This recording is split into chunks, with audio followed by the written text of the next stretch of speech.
से इंडिया तो बहुत आगे है। हाँ। और वो बहुत तरक्की कर रहा है आईटी के लिहाज से, उनके काफ़ी उनकी टेक्नोलॉजी में वो काफ़ी आगे हैं।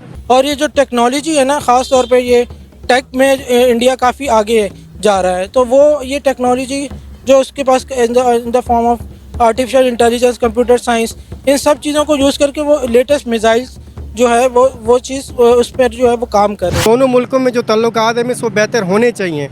हम चाहते हैं कि दोनों मुल्कों के अंदर तल्लुकात बेहतर हों। इससे जो हमारे मसाइल हैं या जो इकोनॉमी के मसले आते हैं, जो और भी जिस तरह हम IMF के पास जाते हैं या किसी और ममालिक के पास जाके कर्ज़े वगैरह लेते हैं, तो अगर ये आपस में तल्लुकात बेहतर करें तो इसमें हमारी जो लड़ाइयाँ फसाद झगड़े हैं वो ख़त्म हो सकते हैं। लेकिन इस तरह अगर वो आपस में लड़ाइयाँ करते रहेंगे तो इसमें हमारे भी मुल्क को नुकसान पहुँच सकता है, और फिर हम उनके ऊपर अटैक करेंगे, वो हमारे ऊपर अटैक करेंगे, जो कल को हमारे लिए खदशा हो सकता है। जब आप अपने घर में सांप पालेंगे और फिर उसको दूध डालना बंद करेंगे तो वो आपको भी डसेगा। चाइना फिलहाल घबरा तो रहा, मगर एट द एंड देखा जाए तो उस पर टेक्नोलॉजी काफ़ी है। दहशतगर्दी को तो भाई हमने सपोर्ट किया है ना। हमने रशिया के खिलाफ अमेरिका को सपोर्ट किया, हमने रशिया को तुड़वाया, तालिबान को सपोर्ट किया, फिर हमने अमेरिका के साथ मिलकर उन तालिबान को मारना शुरू कर दिया। मतलब अपने घर में सांप पाल के, और हम सोचते हैं कि वो सिर्फ हमारे हमसाये को डसेगा। नहीं, ऐसा नहीं होगा। अगर हम अपने जज्बात को कंट्रोल करेंगे तो मुल्क की हालात ऑटोमेटिक बेहतर होंगे।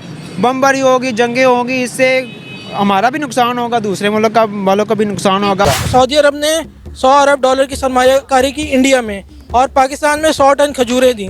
तो आप इसी से अंदाज़ा लगा लें कि क्या प्रायोरिटीज़ हैं उनकी, और वो आपको किस नज़र से देखते हैं। हमारे हुक्मरान तो जा के झुकते हैं, उनके सलाम करते हैं, लेकिन वो बात होगी ना, वो तो भिखारियों वाली बात होगी।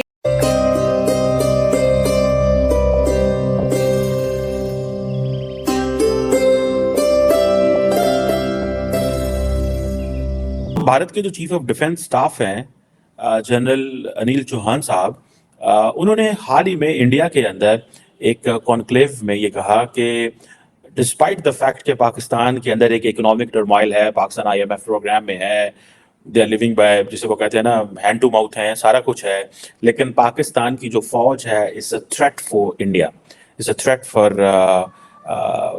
India. This is what he said. और उन्होंने कहा कि बॉर्डर के ऊपर जरूर चैलेंजेस हैं, लेकिन they are reasonably well secured. So this is what he said recently. और अब आता ही क्वेश्चन ये है कि ये जो इकोनॉमिक टर्मोइल है, ऑब्वियसली इसने पाकिस्तान को तो बहुत ज़्यादा डेंट किया है कि घर घर में पाकिस्तान की बातें होना शुरू हो गई हैं। और जनरल अनिल चौहान जो है, he is a very decorated general of Indian army. और इन्होंने जब फॉर्मर CDS, जब उनका जहाज़, जो उनका हेलीकॉप्टर क्रैश हुआ, तो उसके बाद इनको अपॉइंट किया गया था अनिल चौहान साहब को। He was retired. जब ये इनको अपॉइंट किया गया तो वो ऑलरेडी रिटायर हो चुके हुए थे, लेकिन obviously Indian constitution does allow that कि now he is a secretary to the government of India at department of the military affairs. और उन्होंने 40 साल तक ऑलरेडी फौज को सर्व किया हुआ था। बहरहाल ये जो उनकी असेसमेंट है, obviously many in India they do understand, जब पाकिस्तान के बारे में बात आती है कि पाकिस्तान की इस वक्त क्या कंडीशन है, इकोनॉमिकली बड़े कमज़ोर हैं, सारा कुछ ठीक है, लेकिन हाल ही में रिसेंटली एक पाकिस्तान की फ़ौज और इंडियन फ़ौज के दरमियान एक कंपैरिजन किया गया। एक अदारा था जिसने ये कंपैरिजन करने की कोशिश की। ऑब्वियसली 100% तो नहीं होता, लेकिन फिर भी ये एक ग्लोबल फायर पावर इंडेक्स है। उन्होंने ये कंपैरिजन करने की कोशिश की। इंडिया का 2023-24 का जो बजट है, that is 13% of its budget, जो उन्होंने तकरीबन $73 बिलियन के करीब, $74 बिलियन के करीब जो उन्होंने लगाया फौज के ऊपर। Pakistan preferably about $6 to $7 billion जो है वो अपनी डिफेंस के ऊपर लगाता है।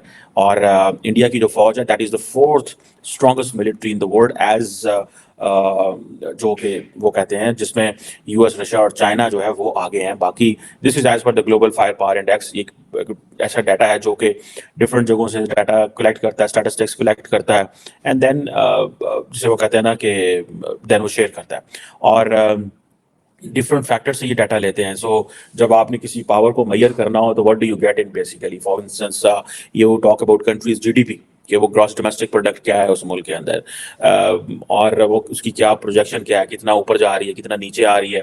So that definitely tells you to measure power. Then आपकी जो पॉपुलेशन है, आबादी जो है, that's a basic indicator to measure कि आप किधर खड़े हुए हैं, कितने मैन पावर आपको अवेलेबल है, कितने वल्नरेबल हैं with the population in case अगर if you are unable to feed that, there so many things. Then आपकी जो मिलिट्री स्ट्रेंथ है, हार्ड कोर, आपका जो वेपन्स हैं उनको, एंड देन एक इंपॉर्टेंट चीज होती है परचेजिंग पावर. क्या आपकी परचेजिंग पावर पैरिटी क्या है, जिसे पीपीपी बोलते हैं, और जिससे डिटरमिन किया जाता है कि इस मुल्क की जो जिसे कहते हैं ना फाइटिंग पोटेंशियल क्या होने वाली है in case there is a full blown conventional war.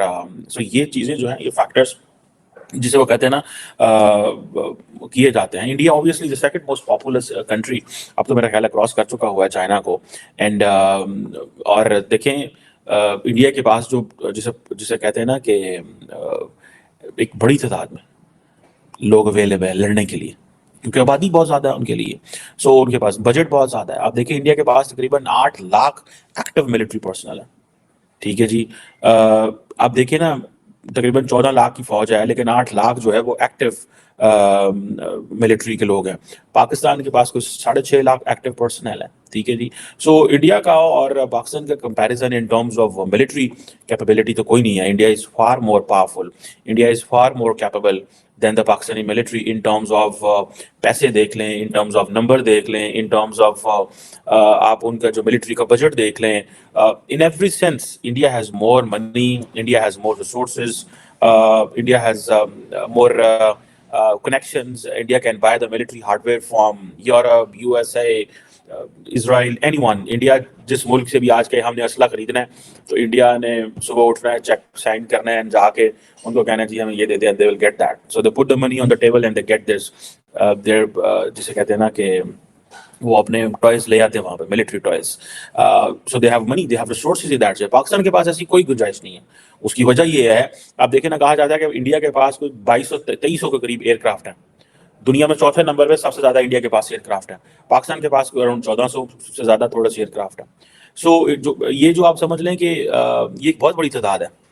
ठीक है जी. इंडिया के पास मेरा ख्याल है कुछ 600 के करीब जो है वो फाइटर जेट्स हैं, 31 स्क्वाड्रन्स हैं. इस तरह की तादाद जो है वो इंडिया की हमारे सामने आती है. पाकिस्तान के पास 387 फाइटर जेट्स हैं. ज़्यादा Chinese, French and American aircraft हैं. अब वो फ्रेंच भी पुराने होते जा रहे हैं, अमेरिकन भी पुराने होते जा रहे हैं.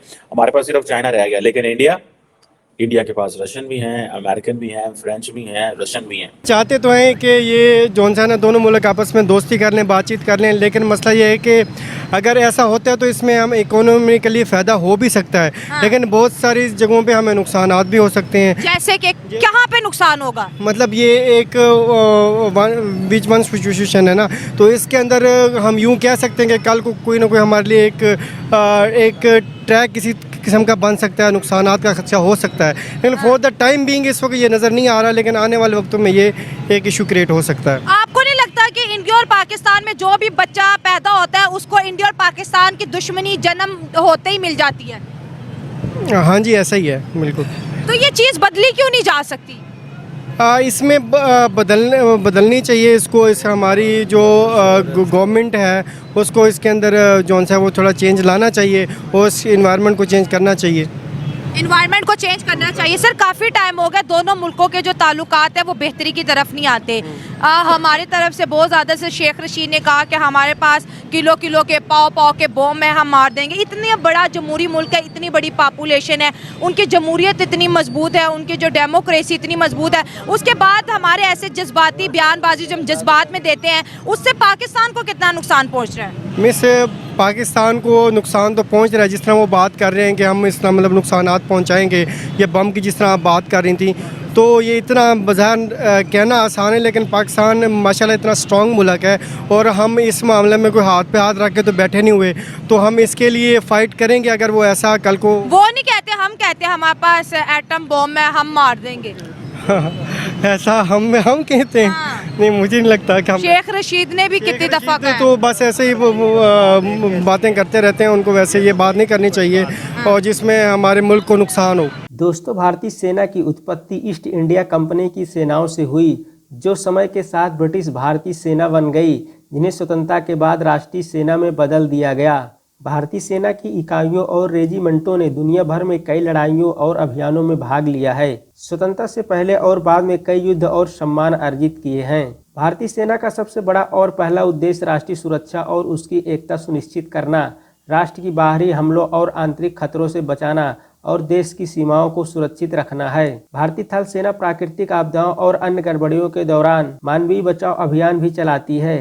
यह भारतीय नौसेना और भारतीय वायुसेना के साथ देश की ताकत का एक प्रमुख अंग है। भारतीय सेना अब तक पड़ोसी देश पाकिस्तान के साथ 4 युद्ध और चीन के साथ 1 युद्ध लड़ चुकी है।